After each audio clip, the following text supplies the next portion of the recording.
Since I've got this thing set up so handy, I thought it would be a good time to make a tutorial on how to set the distributor. So this is 10 degrees right here. 0 is right here at the tip of my finger. So that's 10 advanced. Here's the timing mark on the harmonic balancer. This is cylinder, let me back up. So the left bank on a Chevy, the left or driver's side is the number 1 cylinder. And so you can see where that is, and we need to be on the intake. So, okay, so the intake valve just opened and closed. I don't know if you saw that. So that means we're coming up around now. So the intake just took in the fuel and air, and now if they were coming around for the spark, we're coming up on the power or compression stroke right now. So we're just gonna bump this around. You see the timing mark? I don't know if I can do a little enough bump.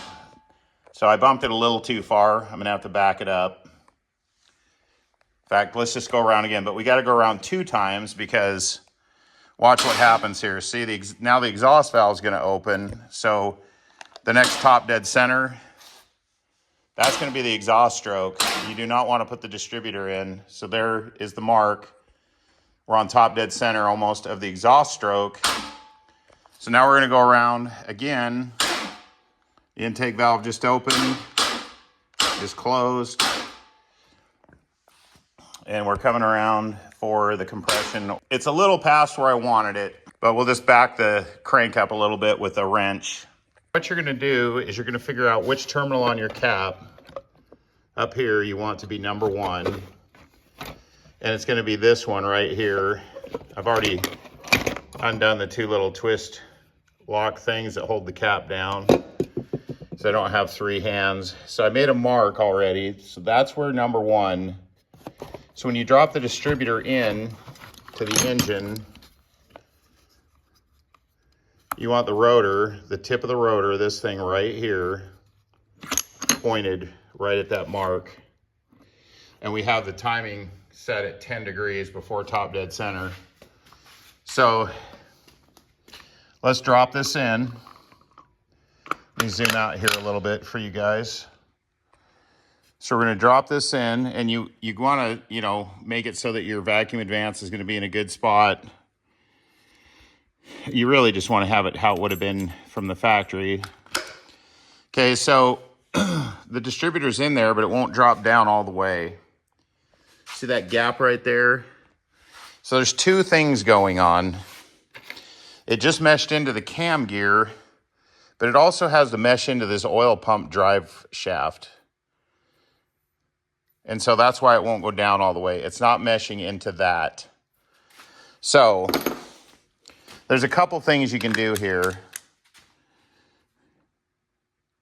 I think I'm gonna leave it right there. And you can pull the distributor back out, and you reach down in there with a screwdriver, and you put the screwdriver in this slot, and you got to line this up. And I'll pull the distributor back out so you can see what it's trying to line up with. That slot right there, the bottom of that distributor, has to go into this slot right there. So this drive shaft that drives your oil pump has to mesh. See how that's in? Well, if you drop the distributor in and it's not meshed, it's not gonna go in. You gotta get it turned so it'll go in. So not only are you meshing this gear, you're meshing this thing. So you can look down in the hole. I don't think we're gonna be able to see it because it's too dark in there. Maybe I can zoom way in on that. Yeah, you can just barely see it down there. See if I can get a light on it. There we go. That's what's not meshing. That's why the distributor won't drop down in. So in this case, since I have an engine on a run stand and I got a starter switch, and I can just bump the engine around really easy. So all I'm gonna do is I'm gonna bump the engine, and you'll see that thing drop down. Maybe I'll put a little tiny bit of pressure on it. There it goes.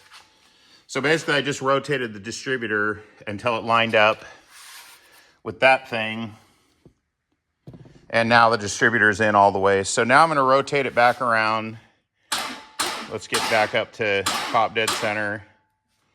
And are we where we wanna be? We're pretty close. So that's how you get the distributor in there and get it timed so that it's gonna actually start up. All right, let's see what happens